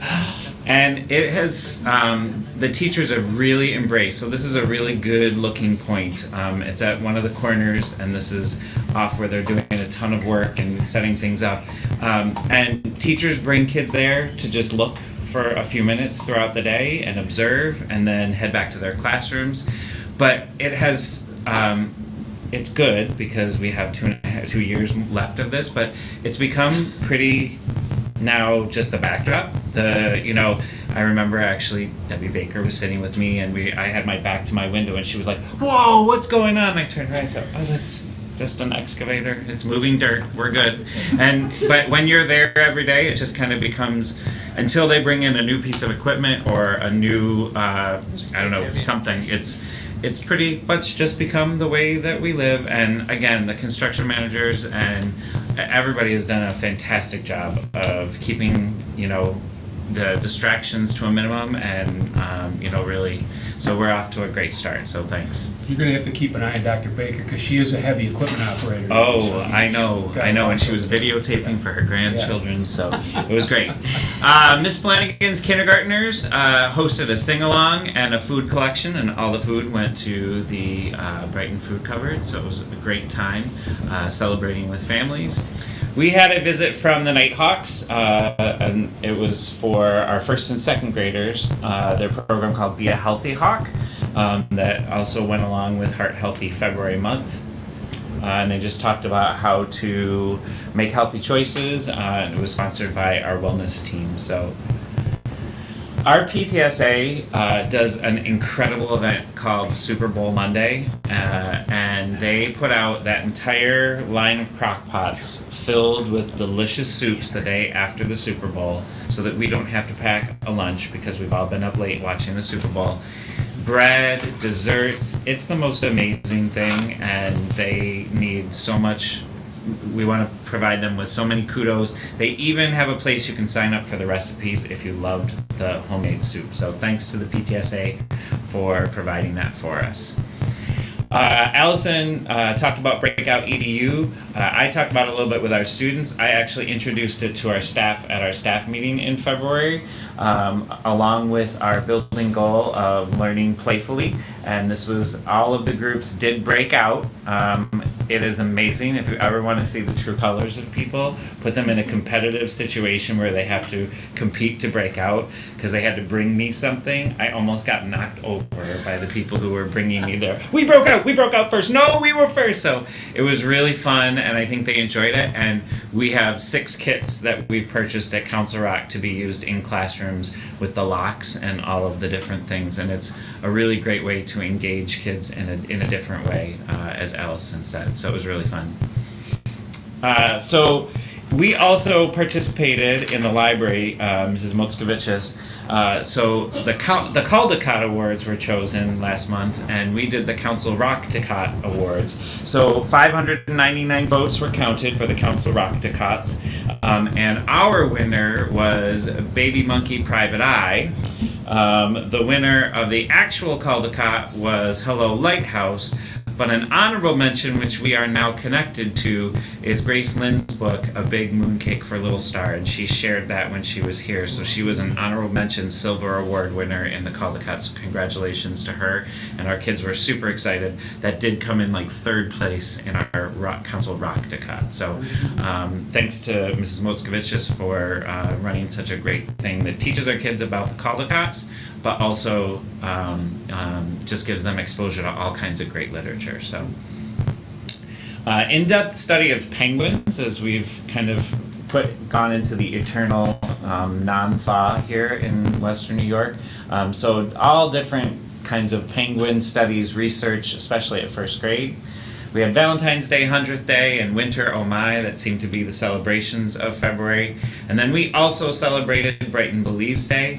Our Brighton Believe Award winners are pictured there, Miss Sawyer, and 2 parents, Mrs. Varesi and Mrs. Stefano, who actually for the last 2 years have organized the Brighton Believes Day, won awards. The Reverend Dr. Stephen Cady, and it was really cool because his daughter Hannah Cady actually all won the award for the students, so it was great.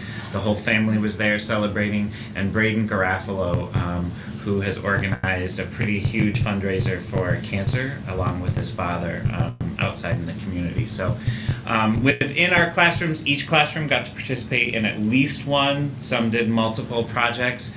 They ranged from making centerpieces for some old folks' homes to Lollipop Farm and Wild Wings, making toys for the animals that were there, and just awesome experience by all the kids. I think they really enjoyed it, and knowing where things were going. We have no school Friday, this 22nd. This is pretty big for for Council Rock. So Friday, March 29th, our report cards will be available on Parent Portal, and I'm going to continue to send. It's the first time we've done that because our fall report cards coincide with the report card conferences. We printed them out and handed them to parents. However, this report card will only be available on the Parent Portal, and I'm going to be sending directions unless you contact your teacher or the main office, and we'll happily print something out if that is easier for you and send it home. But we are hoping to cut down on some of the paper, the large amount of paper that goes, and take advantage of that. So I will be continuing to send messages about that, so if you have any questions, feel free to call. And then we've got our ice cream socials and open houses beginning of April. Wednesday the 3rd is kindergarten, Thursday the 4th is first grade, and Thursday the 11th is second grade. Please note the time difference. We did move the time back to 6 o'clock at the request of parents because it got our kids home and going to bed a little bit earlier. So 6 to 7:30 is our ice cream social open house. Any questions? Wonderful, Matt. Thank you very much, and thank you to all of our building principals. I had forgotten we had missed with one of our weather nights a meeting that we had to postpone, so there's a lot to catch up from. So thank you very much, everybody, for a look inside your buildings. Next up this evening, through our report section, we do have, folks, our financial reports, which includes the executive summary, budget status report from Lou, and also the treasurer's report for the period ending January 31st. From Dahlia Watts, our Director of Finance, and Lou. May we have a motion to receive, please? Second. Moved by Andrea, seconded by Marv. Any questions or comments or anything further for Lou? All in favor? Aye. Any opposed? Thank you. Our student representative report. Tula, welcome. Hi, thank you. Dr. Hall pretty much covered it. He mentioned a lot of the stuff that we have going on at the high school right now. Something that he did not mention, we have a student senate meeting where you guys are actually going to be attending. I didn't respond to your email, I'm sorry about that, but April 2nd? April 2nd. Whatever period that is around. Yeah, that's 12, from I think it's 11:30 to 12:20, yeah, So, period 5, so Yeah, that's 12. that I think it time. starts at 12. Anyway, we'll talk. But we are Okay. meeting with them midday on that day. Yes, we are going to meet, and that's going to be really exciting, I think, because everyone will get an opportunity to ask you guys questions, and it's just, I really think it's a great opportunity for the board to be able to sort of see the students firsthand, and then the students to be able to sort of see what goes on higher up, so that should be really fun. We had Brighton Believes Day, which I think was great for everyone. We had that chart that showed sort of what everybody was doing. I personally was making peanut butter and jelly sandwiches along with the rest of Executive Council and BSU and a couple other groups, which was crazy. We made like this assembly line and everyone was like, it was a good bonding experience along with like knowing that you're doing good things. So that was pretty awesome. Another thing, we had Ham Jam, which is run by the senior class, so they make some money for ball and any other activities that they have to sponsor. I was fortunate to be able to MC it with a couple other of my friends, which was a ton of fun. I think that should be going up on YouTube soon, so if anyone wants to watch it, that should be up soon. And It's pretty entertaining. it is. Dr. Hall, I don't know if you saw it, but Patrick did a very interesting impression of you on stage. So, that was funny. And then another thing we had was We should faculty play it. dodgeball game, which is like the grades recruit teachers to come and play dodgeball against each other. And then that one's sponsored by the juniors this year. And I don't actually know who won because we had Model UN that day. But I'm sure it's up somewhere. And for Model UN, we are back on our winning streak. So we won Best Largest Delegation again as Brighton High School, which is really nice because we had that streak for a really long time. I don't exactly know how long. But then a bunch of our really good delegates became chairs. And so we had a bit of a lull period where Mendon took over. But we're back on our throne. So that's really exciting. And I think that might be it. Fantastic. Very good. Thank you very much. Thank you. Dr. McGowan, who won Yes, we dodgeball? did win dodgeball. Not You were the on freshmen, team, right? the juniors. It was the juniors? Okay, that's good. There you go. Yeah, with some former staff members that did a great job. I see. All right, enough said on that then. Thank you very much, too. We it was appreciate that. awesome. We look forward to meeting with your group on the Student Center on April 2nd. Our Board of Education, Monroe County School Boards Association Standing Committees, Labor Relations. At February 27th, after our last meeting, we got an update on minimum wage from Lisa Ryan from BOCES 1, and a very nice presentation about the bus driver shortages and expenses for transportation. And the next meeting is next Wednesday, and it'll be on the health, the medical consortium. Our Health Insurance Consortium Yep, update, insurance. that's the annual update, which is Yep. always pretty interesting. Yep. So, yes, thank you very much. Information exchange. Information exchange is meeting tomorrow, and you're going to notice a theme here. We're going to be discussing restorative practice, and Lori Arolio, the superintendent from Churchville Chili, will be presenting. Mhm. And I'm going to go also, that is also as we've talked about, School Boards Association tried to put together a series with regard to social, emotional, mental health issues, and so that'll be the wrap-up of that series for this year. So thank you very much. Legislative Committee, we met on April 6th, Wednesday, April 6th, and debriefed the Albany trip that we went on the 4th and 5th. So that we spent most of the meeting debriefing our appointments on the 4th and the 5th. So I'll give you just a quick rundown on that. We talked about Albany and the situation there. We had a relatively small group of school boards people this year, but the superintendent's group was already up there, so that afforded us the opportunity to work with some of those folks on some of our appointments. But we did work in briefings with both the New York State School Boards Association, governmental relations folks, and also from NISCUS, Bob Lowry gave us a briefing, and Bob is one of the key people in Albany in terms of all things education-related policy and funding, so that was a great opportunity. And then we had all of our usual appointments. In our groups, we did meet with all of our local elected officials, including Jamie Romeo and Joe Robach. We also had another series of meetings with Senate Education Committee Chair Shelley Mayer that we've talked about, working with her and her assistant as to our individual situation, trying to help us. And we also met with the education chair from the assembly side, and we met with individuals from the government, or from the governor's education staff. We had a group that went over to state education department and a series of meetings over there. So it was a productive, I would think it's a productive visit. It's always important to go. It's always important to be there. I talked with the group. That particular Tuesday was really crazy, even for Albany. They expected about 9,000 people to be roaming the halls at the Capitol and at the Legislative Office Building, and I think every single one of those folks was there, including inside, outside, protests, advocacy, shirts, balloons, hats, noisemakers, the usual array. And as I've told folks, everybody does need to go see that one time in your life, just to understand Albany, and I don't know, I won't call it a three-ring circus, but I guess I just did.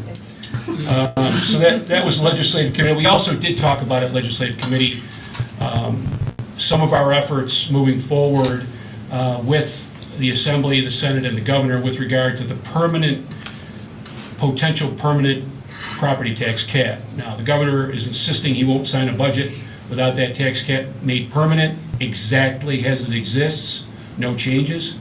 The Assembly today came out and rejected that in their one-house budget. The Senate is in favor of a permanent cap, but we have made some inroads with both the Senate and the Assembly as to if we're going to make that tax cap permanent. We, school boards, along with the business officials, along with the superintendents, have made a number of suggestions that we think are doable to maintain a tax cap, but then also provide that it more equitably adjusts the situation. Two of those being the BOCES capital exclusion situation, and also the situation where pilot revenue is not fully recognized. So, and also making it really two, not, there's a number of districts that end up with a negative tax cap, which is even more ridiculous in some of the situations. So that was Legislative Committee. Mar, BOCES. BOCES, SORA brings this to the table. Challenger moves from Rochester Museum to Kodak Hall on Ridge Road. Larger space, STEM training for teachers, and distance learning conference center.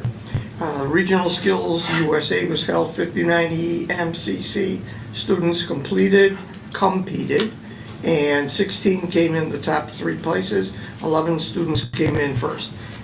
Some of them were Brighton, and she just didn't have the names, so I couldn't bring those. Wednesday is BOCES Advocacy Day in Albany, that's tomorrow. EMC students will have a booth there, and they'll be featuring a machine tool program. And bids are open for the capital improvement project at BOCES. Great. Thank you very much, and thanks, Sora. Other board member reports, sort of a highlight of our activities since the last time we reported out, which was really only a couple of weeks ago. But anyway, Christina, would you like to start? Anything you want to add? The library media program evaluation is happening tomorrow. Great. Yeah, so we haven't met yet since the last board meeting. Okay, great. Andrea? The foreign language review met today, actually, and we dug into a lot of data and are preparing our report to present to the board in May. Great. Larry, anything? We did audit update last time, so nothing new since then. Then we've got a bunch of construction meetings coming up, both for Council Rock and some of the other work that's being done, like the French Road. So that'll be over the next series of Mondays upcoming. Okay, great. Thank you. Karen, anything new? We had the flu last week, so I cannot report on Curriculum Council. Hopefully Curriculum Council is happy about that. I attend Diversity and Equity on Thursday. Great, thank you. Curriculum Council met last week, I did and subcommittee work. yeah, committee work, and we combined and got caught up with everybody. And the library, as Christine said, is meeting tomorrow. Wellness Committee met a couple of weeks ago, and we are working on introducing restorative practices throughout the district, so we're consistent. That's great. And a couple of things just to highlight. Read Across America, I know a lot of us read at French Road, which is always just great. Our ability to go into classrooms. A number of you went on the learning walks with the information technology groups, but also the reading opportunities that we have at Council Rock and French Road is just a great opportunity to get into classrooms. I do want to highlight quickly, because I think it's really important. The board last Friday spent the entire day in a retreat, a mid-year retreat, here locally in the building. We didn't go anywhere extravagant, but we worked on a number of things that day along with our leadership team, cabinet. Marlo Washington joined us for part of the day also. It was a great day. I just wanted to highlight 2 quick things for the community. One of those being that we did, as was mentioned earlier, engage in a restorative circle. All of us on the board have been in at least one other one. Most of us have been in multiple situations.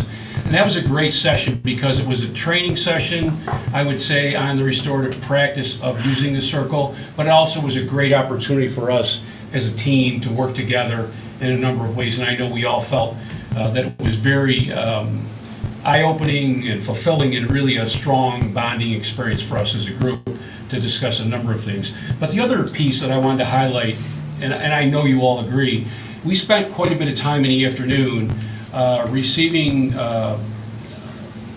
anti-bias training. It was implicit bias training that Sadie Fisher, Sadie is with Excelis, but she does quite a bit of this work in the community. And we had been talking as a board, really going back to last summer, about utilizing that ability for us as a group, that most of our faculty has been through this type of training multiple times, our staff, and it was something that we wanted to do as a group. And Dr. McGowan had made the contact with her, and she came in, and I think we'd all agree it was a magnificent session. We really gained a lot from that. We had a lot of insight and great dialogue and discussion with her. Marlo participated with us, and it was really one of the better things that we have ever done as a group, I will say. And I think we all came away very positive about it and looking forward to additional experiences like that, I would say. Absolutely. If anybody has anything, I think that from our conversations, I try to summarize. So that was a great day. So anyway, that's our other board member report. So we will move along. Our Brighton Teachers Association, and we're happy to welcome a guest, Patty French, tonight. I'm filling in for Beth tonight. And we wish her well. Beth is yes, battling we all do. a medical issue, and we wish her the very, very best. Thank you. Beth always does such a nice job of getting an email out to BTA members looking for shout outs and informations. And in that little transition, we didn't get the email out, but we promise we'll have a detailed report to share at the next business meeting in April. But I do just have a couple of things.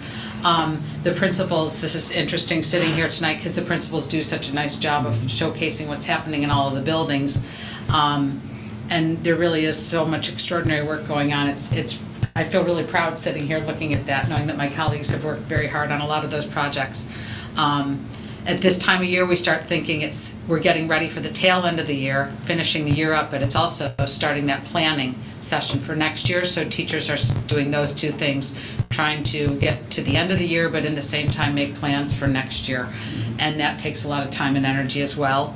I can speak for grades 3 through 8. We're getting ready for our New York State computer-based testing. We did ELA testing last year, and this year we're doing ELA and math, so we have a little bit of learning to do there for our teachers and for our students so that everyone is familiar with the tools to use on the computer for math.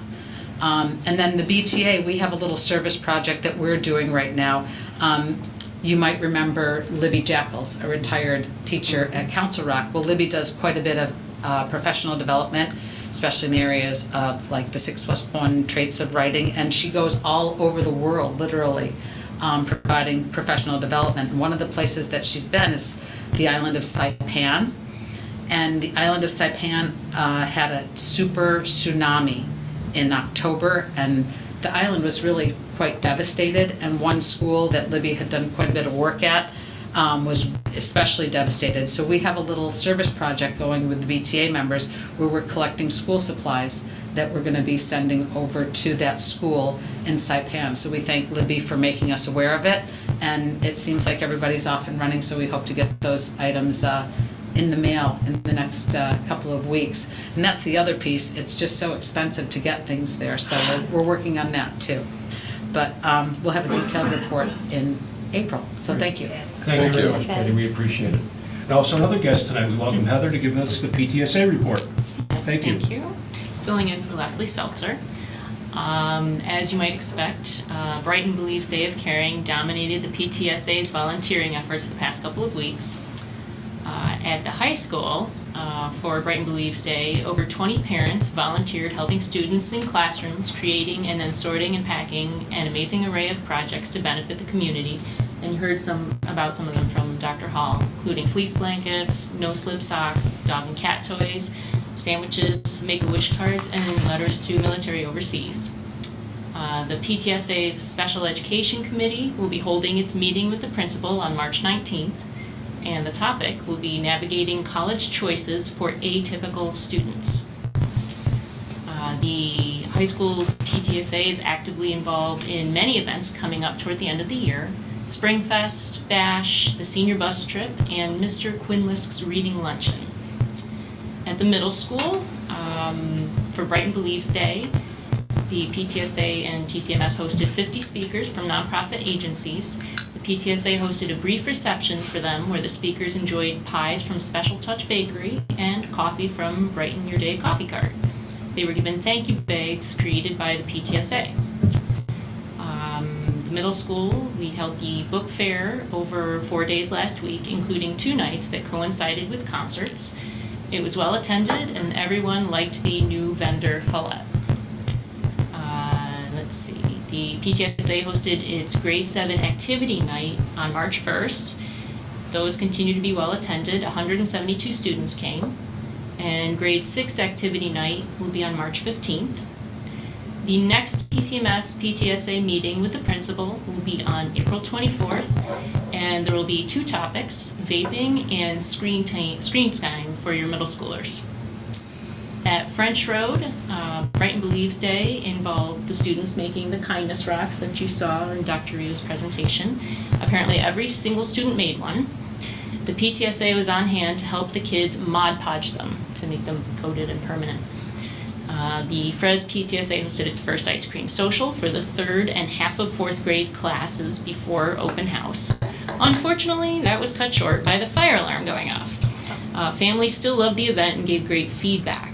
The next ice cream social will be Thursday, March 14th, this week. And finally, at Council Rock, the PTSA helped to collect supplies and then organize projects for the teachers for Brighton Believes Day. Let's see, Council Rock PTSA held its first extracurriculars fair on March 5th. They had about 35 organizations and groups come to display information about programs for kids and talk to parents about other activities available, and that was very well attended. That's it. Great. Thank you, Heather, and thanks to Leslie, too, for reporting out this evening. Dr. McGowan, Superintendent's Report. Is there anything left? Sort of told you that budgets are about choices, consequences, and value statements. No, I have nothing else to report. I think everybody summarized it well. It was one of those big report nights, so we had touched on everything, so thank you very much. A couple of other items remain this evening. Board members, could I have, please, a motion for approval for the bid evaluation for food service equipment? So moved. Second. Moved by Karen, seconded by Julene. As you've seen in front of you, we have a bid recommendation through a process for food service equipment for 12 Corners Middle School. Any further questions on that? All in favor? Aye. Any opposed, I'm sorry. Our consent agenda this evening, may we have a motion, please, to approve? So moved. Second. Moved by Andrea and seconded by Christina. All in favor of the consent agenda? Aye. Any opposed? Thank you. Board members, any other items of business this evening? Does anyone have? Dr. McGowan, anything else this evening? All right, then, prior to adjournment, I remind folks that on the 20th, March 20th, we have a community budget forum at 1 p.m. here in the boardroom, and then we next meet in session for our board meeting on March 26th. A motion to adjourn? So moved. Second. Moved by Julie, seconded by Larry. All in favor? Aye. Any opposed? Thank you. Thank you, everyone. We are adjourned for the evening. This has been a special presentation from the Brighton Central School District Board of Education.